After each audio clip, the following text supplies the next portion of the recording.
অদ্ভুত দর্শনের ছেলেটির নাম বৈর। একদিন হঠাৎ করেই তার পেট থেকে বের হয়ে এলো এক জলজ্যান্ত শিশু। অপরদিকে একটি মেয়ের গোপনাঙ্গ থেকে বের হয়ে আসে অদ্ভুত কিছু, যা আমার আপনার কল্পনারও অতীত। একজন ছেলে কিভাবে কোনো শিশুর জন্ম দিতে পারে? আসলে এই জঙ্গলে হচ্ছেটা কি, আর এরা আসলে কারা? এই সব প্রশ্নের উত্তর জানতে হলে আপনাকে দেখতে হবে চাইল্ড পর্নোগ্রাফির উপর ভিত্তি করে নির্মিত 2018 সালের ফ্যান্টাসি জনরার মিশ্রণে তৈরি হওয়া বর্ডার সিনেমার এক্সপ্লেনেশন।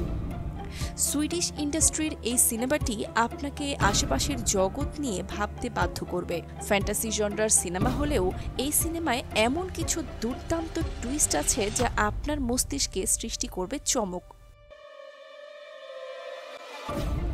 টিনা আর বৈরের গল্পটা তো শুনবই, তবে এক্সপ্লেনেশন শুরু করার আগে একটি প্রশ্ন মস্তিষ্কে গেঁথে রাখুন। সারা জীবন যাদেরকে বাবা মা হিসেবে জেনে এসেছেন, হঠাৎ করেই যদি শোনেন তারা আপনার আসল বাবা মা নয়, তাহলে কি করবেন আপনি? সব আদর্শ ভুলে বিপথে চলে যাবেন, নাকি নেবেন কোনো ভিন্ন সিদ্ধান্ত? ভাবুন কিছুক্ষণ এবং শুনতে থাকুন এই বিভীষিকাময় জঘন্য গল্পটি। প্রিয় দর্শক, সিনেফোবিয়ায় আপনি নতুন হয়ে থাকলে আমাদের চ্যানেলটিকে সাবস্ক্রাইব করতে ভুলবেন না কিন্তু।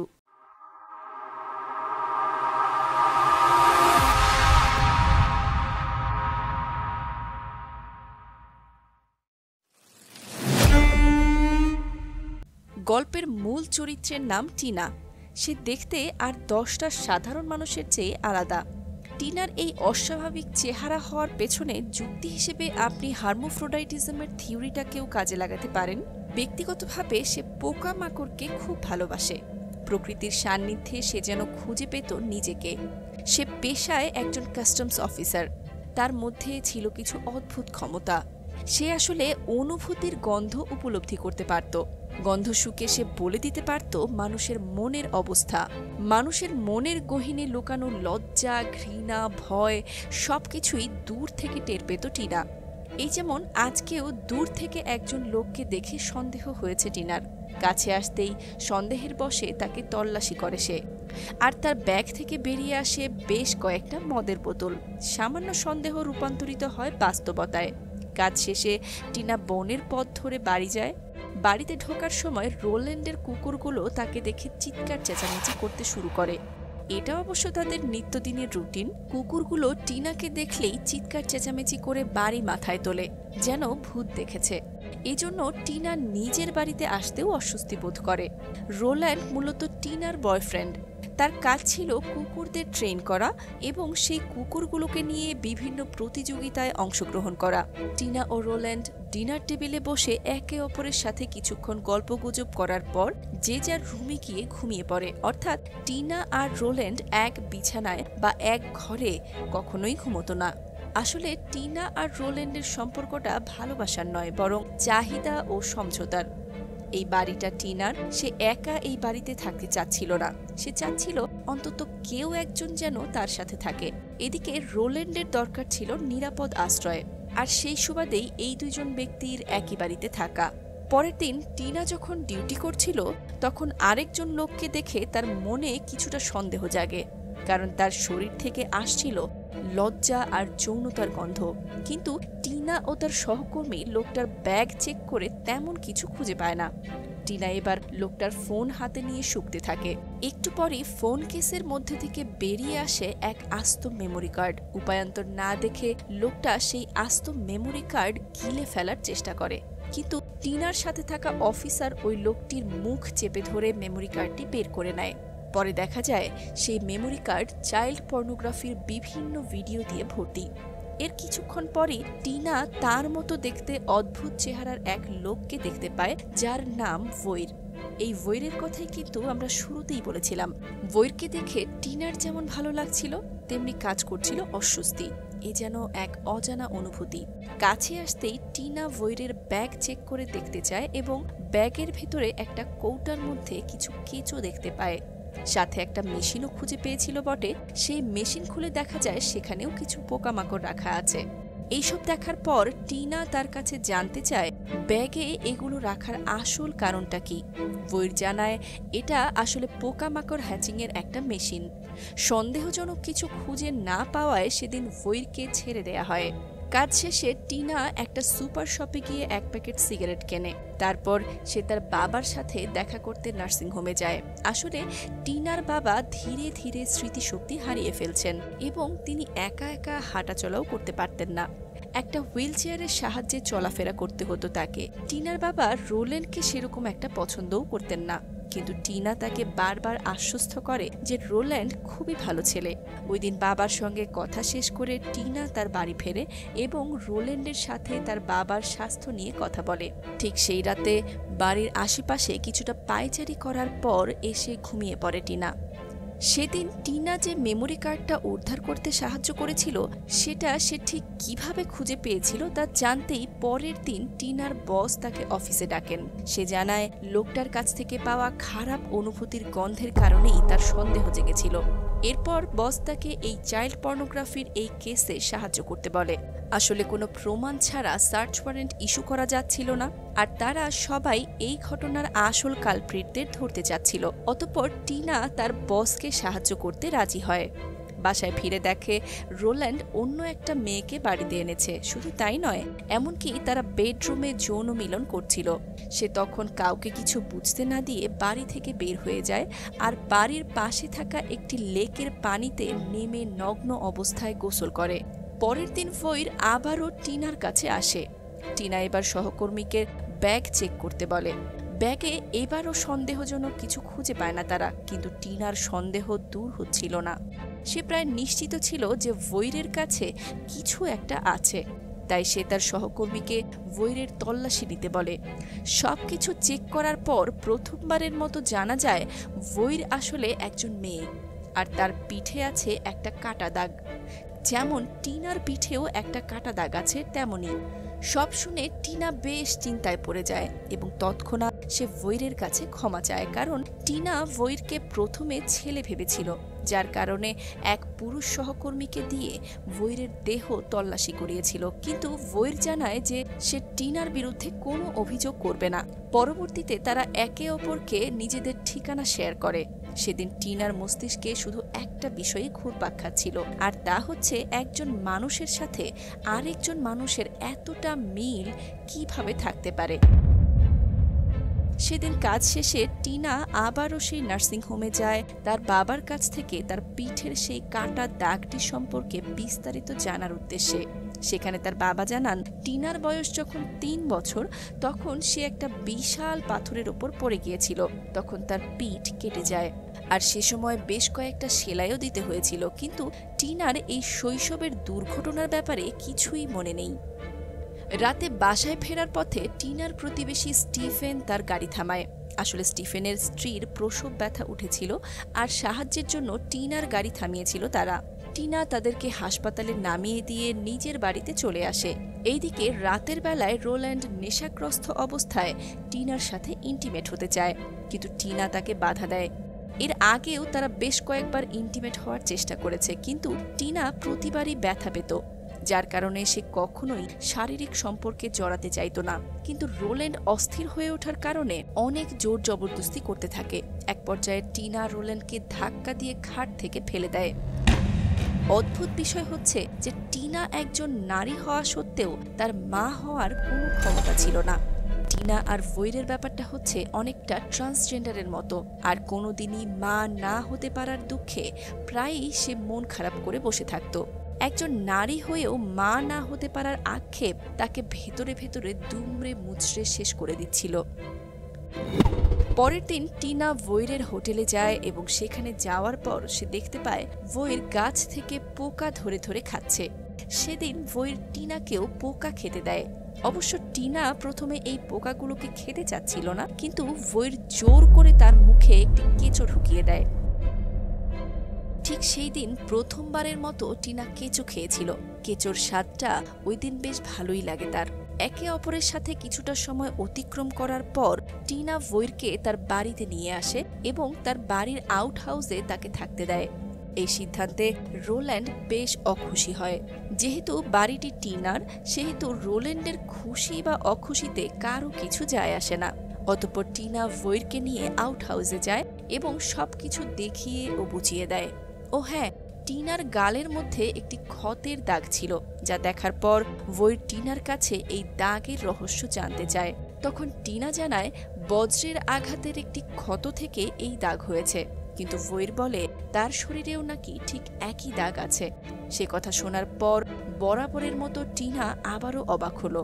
নিজেকে কোনোভাবে নিয়ন্ত্রণ করে সে ভোইরের শরীরের ওই দাগে হাত বোলাতে শুরু করে।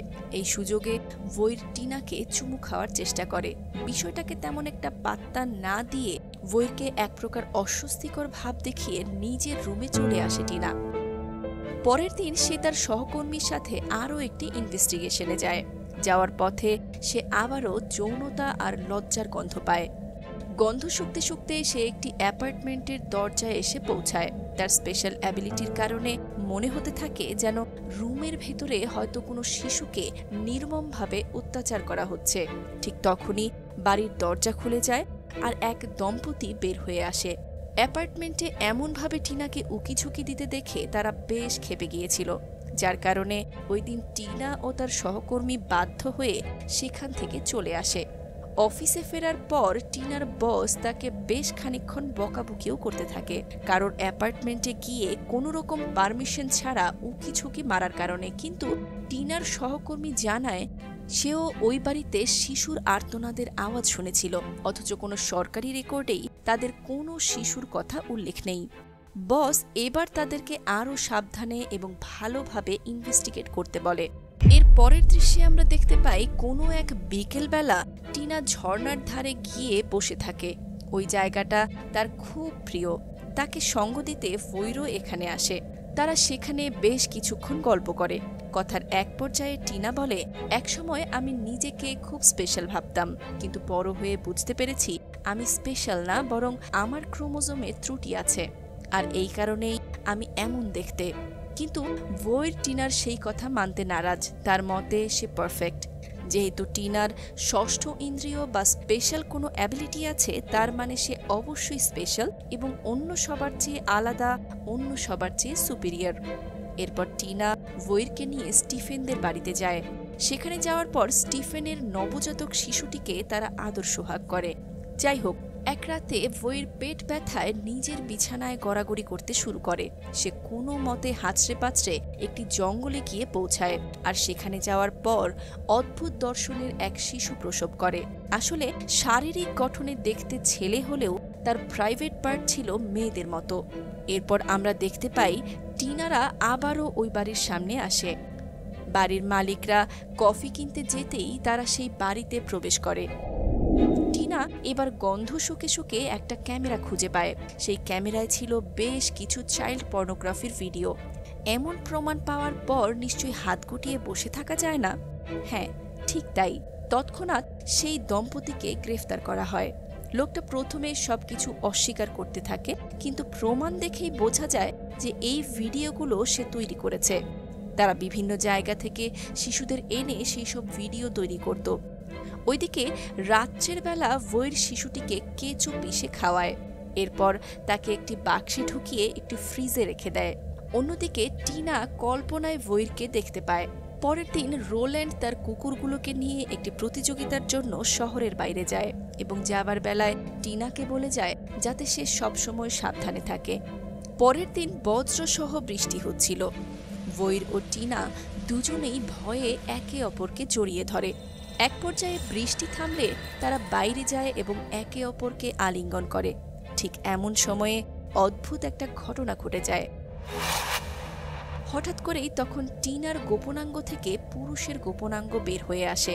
এমনটা হওয়ার পর টিনা আর ভোইর সেই জঙ্গলের মধ্যেই ইন্টিমেট হয়। প্রিয় দর্শক, এতক্ষণে নিশ্চয়ই আপনাদের মস্তিষ্কে অনেক প্রশ্ন জমা হয়েছে এবং ডুবে আছেন কনফিউশনে। এবার সেই প্রশ্ন আর কনফিউশনগুলোকে দূর করার পালা। ইন্টিমেট হওয়ার পর ভোইর টিনাকে খুব চাঞ্চল্যকর একটা তথ্য শেয়ার করে। সে জানায় তারা আসলে মানুষ নয়, মূলত তারা হচ্ছে ট্রোল। আর ছোটবেলায় তাদের নাকি লেজও ছিল। দুজনেরই লেজ কেটে ফেলা হয়েছে। ভোইর টিনাকে আরও জানায় ফিনল্যান্ডে এইরকম একটি দলকে সে চেনে যারা মনুষ্য সমাজ থেকে দূরে বসবাস করে। আসলে ট্রোলরা হলো নর্স মিথোলজির দানব। এরা সবসময় ছোট ছোট দল বেঁধে বসবাস করে। সাধারণত এরা দেখতে বেশ অদ্ভুত হয়ে থাকে। দানব হওয়া সত্ত্বেও এরা অধিকাংশ ক্ষেত্রে আকার আকৃতিতে হয় বেশ ক্ষুদ্র। তাদের বুদ্ধিও হয় কিছুটা কম। সে যাই হোক, এসব পূর্বজীবনের ইতিহাসের কথা বাদ দিয়ে তারা বনের মধ্যে ট্রোলদের মতো আনন্দময় সময় কাটায়। এদিকে রোল্যান্ড কাজ শেষ করে বাড়ি ফিরে আসে। ততক্ষণে সে বুঝতে পারে টিনা আর ভোইর মনের দিক থেকে অনেক কাছাকাছি এসেছে। পরের রাতে ভোইর টিনাকে জানায় আসলে কিছু মানুষ ট্রোলদের ধরে এনে তাদের উপর নানান রকম এক্সপেরিমেন্ট চালায়। এই এক্সপেরিমেন্টের ফলেই ভোইর ও টিনাদের মতো ট্রোলরা জন্ম নিয়েছে। বাচ্চা জন্ম দেওয়ার পর এইসব ট্রোলদের উপর নানান রকম অত্যাচার নির্যাতন চালানো হতো, রাখা হতো মানসিক চিকিৎসা কেন্দ্রে এবং লেজ কেটে তাদেরকে অনাথাশ্রমে রাখা হতো। কিছুদিন পর পর অবশ্য তাদের স্থান পরিবর্তন করা হতো। ভোইরের বাবা মা তার জন্মের প্রায় 14-15 বছর পর মারা যায়। তাই তার কাছে সব মানুষই খারাপ। কিন্তু টিনা বলে যে তার বাবার মতো ভালো মানুষও আছে। তখন ভোইর তার ভুল ভাঙিয়ে দেয়। টিনার বাবাও আসলে খুব ভালো কেউ নন, কারণ তিনিও টিনার কাছ থেকে তার আসল পরিচয়, তার বাবা মায়ের আসল সত্য লুকিয়ে রেখেছে। টিনা আবারও তার বাবার কাছে যায় এবং তার কাছে সত্যটা জানতে চায়, কিন্তু তিনি শেষ পর্যন্ত টিনাকে কিছু বলেননি। রাগে দুঃখে টিনা বাড়ি ফিরে আসে। বাড়িতে এসে সে রোল্যান্ডকে কোনো কারণ ছাড়াই বাড়ি থেকে বের করে দেয়। এরপর সে ভোইরের আউট হাউসে যায়। সেখানে যাওয়ার পর টিনা দেখতে পায় ভোইর অনেকগুলো টেপ মেরে তার ফ্রিজটা বন্ধ করে রেখেছে। এটা দেখে সে খানিকটা অবাকই হয় বইকি, কিন্তু কিছু বলে না। তারা আবারও জঙ্গলে গিয়ে আদিম লীলায় মত্ত হয়। টিনা এবার ভোইরের সাথে ফিনল্যান্ডে যেতে চায় এবং দেখতে চায় তার জাতের দানবদের। ভোইরও খুশি মনে রাজি হয়। পরের দিন ভোইর যখন বাইরে গিয়েছিল তখন টিনা এসে ফ্রিজটা খোলে এবং দেখে ফ্রিজের ভেতরে থাকা বাক্সে একটি নবজাতক শিশুকে রাখা হয়েছে। সেদিন ভোইর আউট হাউসে ফেরার আগেই টিনা সেই শিশুটিকে আবারও ফ্রিজে রেখে দেয়। অপরদিকে অফিসে সেই মহিলাকে জিজ্ঞাসাবাদ করা হচ্ছিল। বুঝতে পারছেন তো কোন মহিলার কথা বলছি? যাদের বাড়িতে টিনারা পেয়েছিল চাইল্ড পর্নোগ্রাফির অনেকগুলো ভিডিও। তদন্ত করলে আরও জানা যায় অন্য কেউ এই বাচ্চাগুলোকে তাদের কাছে দিয়ে যেত, আর তারা বাচ্চাদের ছবি তুলত, ফিল্ম বানাতো। কিন্তু বাচ্চাদের সাপ্লাই দেওয়া লোকটিকে এই মহিলা কখনো দেখেনি। তার স্বামী অবশ্য লোকটাকে চেনে। পরে পুলিশের গাড়িতে করে সেই লোকটাকে অন্য জায়গায় নিয়ে যাওয়া হচ্ছিল। পথে একটা হরিণকে দেখে গাড়ি থামাতেই কেউ একজন এসে সেই লোকটিকে মেরে ফেলে। মজার বিষয় হচ্ছে টিনা এই স্পটে ভোইরের শরীরের গন্ধ পাচ্ছে। এমনকি সে গন্ধ শুকে ভোইরকে খুঁজে বের করেও ফেলেছিল। অতঃপর কেঁচো খুঁড়তে গিয়ে বের হয়ে আসে সাপ। মূলত এই ভোইরই ওই বাচ্চাদের সাপ্লায়ার। আসলে ভোইর সেদিন যে বাচ্চাটাকে জন্ম দিয়েছিল সেটা ছিল একটা হিসিড। হিসিডরা আসলে অপরিণত ডিম। এরা ঠিক কাদা মাটির মতোই নরম, তবে মানব শিশুর মতো দেখতে হলেও তাদের কোনো আবেগ অনুভূতি নেই। তারা শুধু খায় আর ঘুমায়। ভোইর এই বাচ্চাগুলোকে মানুষের বাচ্চার সাথে বদলে মানুষের বাচ্চাগুলোকে এইভাবে বিক্রি করে দেয়। তারপর ওই বাচ্চাগুলোকে কষ্ট দেয়, আর এতেই ভোইর আনন্দ উপভোগ করে। সেভাবে তাদের উপর করা অত্যাচারের একমাত্র উপযুক্ত প্রতিশোধ হচ্ছে এটা। এইসব কথা ভোইরের মুখ থেকে শুনতে পেয়ে বেশ কষ্ট পায় টিনা। পরের দিন টিনা যখন জঙ্গলে ঘুরছিল তখন দেখে স্টিফেনদের বাড়ির সামনে একটা অ্যাম্বুলেন্স দাঁড়িয়ে আছে। ভেতরে গিয়ে দেখে কেউ তাদের বাচ্চাটাকে পাল্টে অদ্ভুত এক শিশুকে রেখে গেছে। টিনা বুঝতে বাকি রইল না যে এটা ভোইরেরই কাজ। সে ভোইরকে খুঁজতে আউট হাউসে আসে, কিন্তু ভোইর অনেক আগেই সেখান থেকে চলে গেছে। সে টিনার জন্য একটা নোট রেখে গেছে। আসলে ভোইর ফিনল্যান্ডে যাবে আর টিনাকেও সঙ্গে নিয়ে যেতে চায়। টিনা এবার পুলিশদের নিয়ে ভৈরের বলা জায়গায় যায়। সে প্রথমে একা গিয়ে ভৈরকে জানায় যে সে তার সাথে যাবে না, কোনো দানবীয় জীবন নয়, টিনা ওই মানব জীবনকেই বেশি পছন্দ করে, সে কখনোই তার মতো নিচে নামবে না।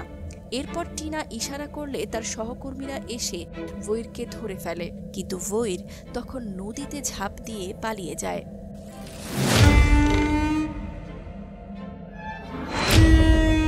পরের দৃশ্যে দেখা যায় টিনার বাবা তার বাড়িতে আসেন।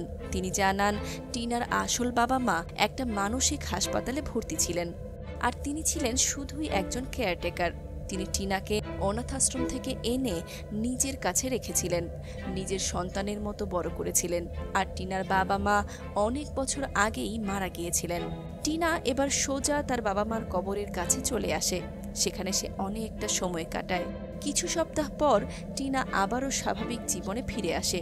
সবকিছুর ধকল কাটিয়ে এবার সে অনেকটাই শীতল অনুভূতি উপভোগ করে। এমন পর্যায়ে একদিন টিনা তার দরজায় একটা বক্স পড়ে থাকতে দেখে। মূলত ভৈর সেই বক্সে করে টিনার জন্য একটা হিসিট পাঠিয়েছে।